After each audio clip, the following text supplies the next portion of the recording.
Señor, tú tienes palabras de vida eterna.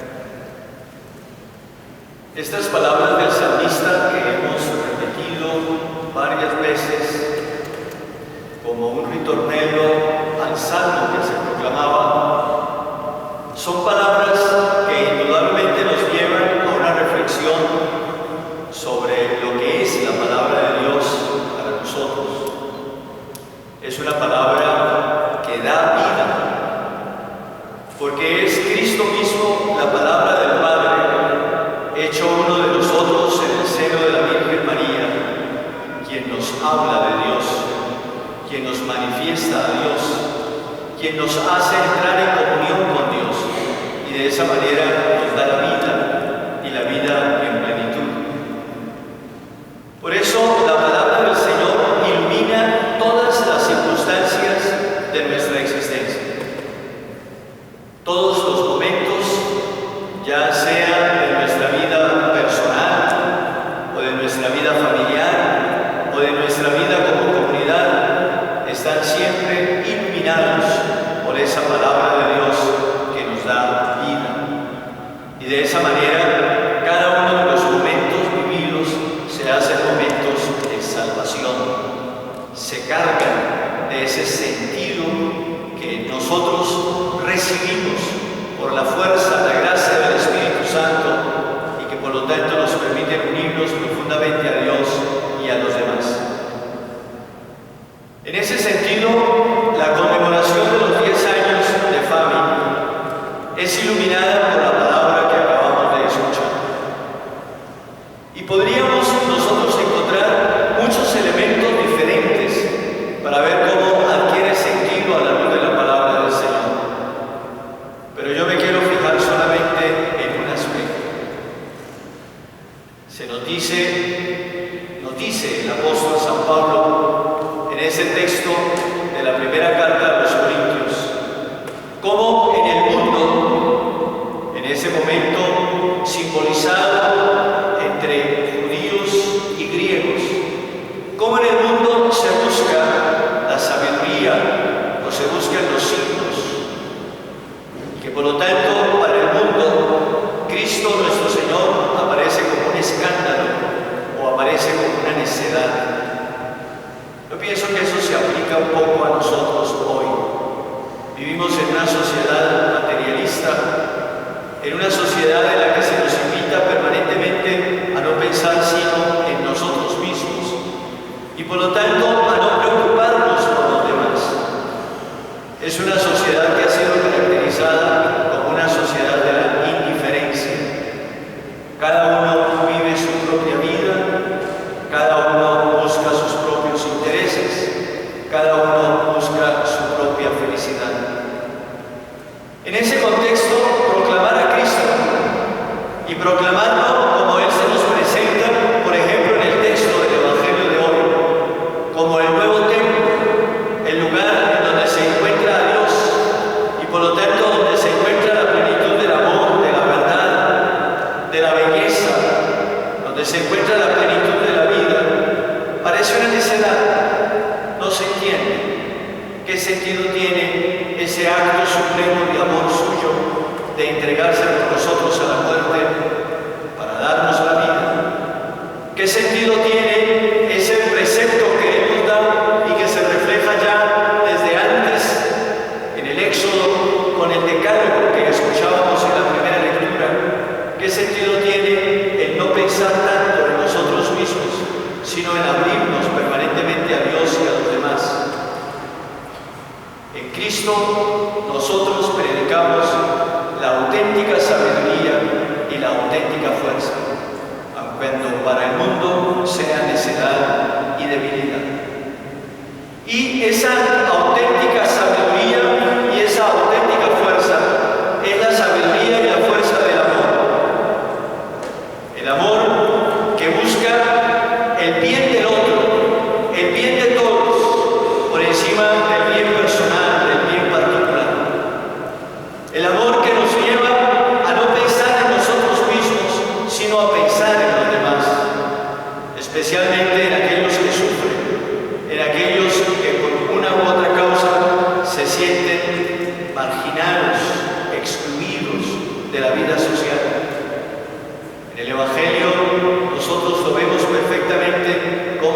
se acerca al ciego, al sordo, al mudo, al paralítico, al leproso, a aquellos que verdaderamente en ese momento no podían participar de la vida de la comunidad y por lo tanto eran considerados como personas fuera de la posibilidad de salvación.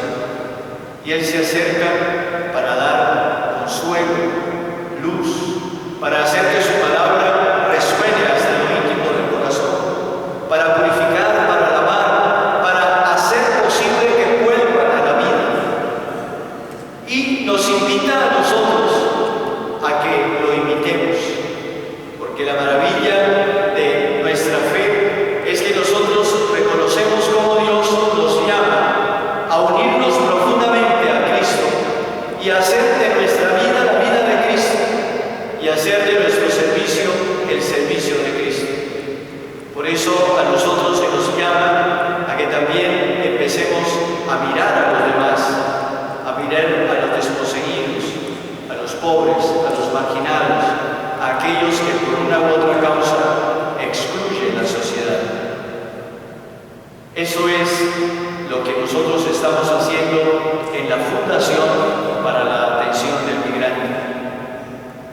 Una de las características del mundo de hoy es la migración, la movilidad extrema de la población. Y el moverse es un derecho, pero lo que es una violación de los derechos del hombre es la migración forzada.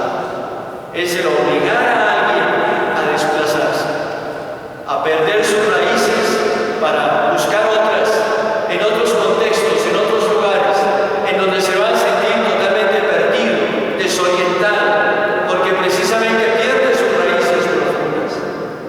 Y en nuestra patria, en Colombia, esa es una de las violaciones más fuertes a los derechos humanos. Vivimos en un país en el que casi el 10% de su población se ha visto obligada a desplazarse, a abandonar su tierra, a abandonar su casa, su familia, su ambiente, para enfrentarse a situaciones de extrema indigencia, de extrema necesidad, para encontrar de nuevo raíces que difícilmente puede encontrar. Por eso, la Fundación, al fijarse especialmente en los migrantes, está tocando de una manera especial una de las necesidades más fuertes que tiene Colombia. Y por eso responde decididamente a lo que tiene que ser el servicio propio de aquellos que creemos en Cristo, el servicio propio de aquellos que sabemos que hemos sido creados no para buscar nuestro propio provecho, nuestro propio acomodo, nuestro propio placer, sino el bien de los demás. Y por lo tanto estamos llamados, mirando a Cristo muerto y resucitado por nosotros, a entregarnos como Él para el servicio de los demás, a hacer que nuestra vida entera esté marcada profundamente por el servicio. Qué bueno entonces, queridos hermanos, el que al contemplar estos 3 años de servicio a los migrantes, nosotros reafirmemos nuestro compromiso con ellos. Todos los días, de una manera o de otra, nosotros nos estamos enfrentando al fenómeno de la migración forzada en Colombia. Según estadísticas recientes, a Bogotá llegan aproximadamente 250.000 personas y un altísimo porcentaje de esas personas viene desplazada de otras regiones del país. Desplazados por la violencia, desplazados por razones económicas, por la miseria, desplazados por conflictos terribles que impiden la convivencia y por lo tanto que los obligan a buscar otra posibilidad de vida. Ojalá nosotros crezcamos todos los días en sensibilidad para servir a estas personas. Ojalá nosotros seamos capaces de hacer presente con ellos a Cristo, sabiduría de Dios, fuerza de Dios y por lo tanto a aquel que puede verdaderamente darnos toda la luz y la fuerza que necesitamos para poder hacer frente a este problema social sumamente grave y doloroso en nuestra patria. El Señor permita que este trabajo sea realmente fecundo, que este trabajo llegue allá donde se necesita, que llegue a lo profundo del corazón de las personas atendidas y que por lo tanto nazca siempre del amor, de la compasión, de la misericordia de parte nuestra, para que podamos de verdad hacer presente a Cristo en todas y cada una de las circunstancias en que viven estas personas que sufren de una manera especial.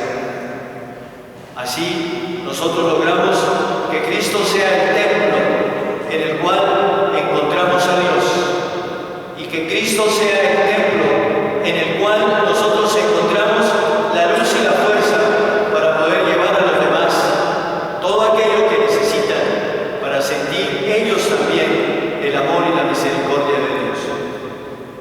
En la Eucaristía nosotros damos gracias al Señor por todas las maravillas que Él ha realizado en Cristo y con Cristo en cada uno de nosotros, en la sociedad y en el mundo en que vivimos.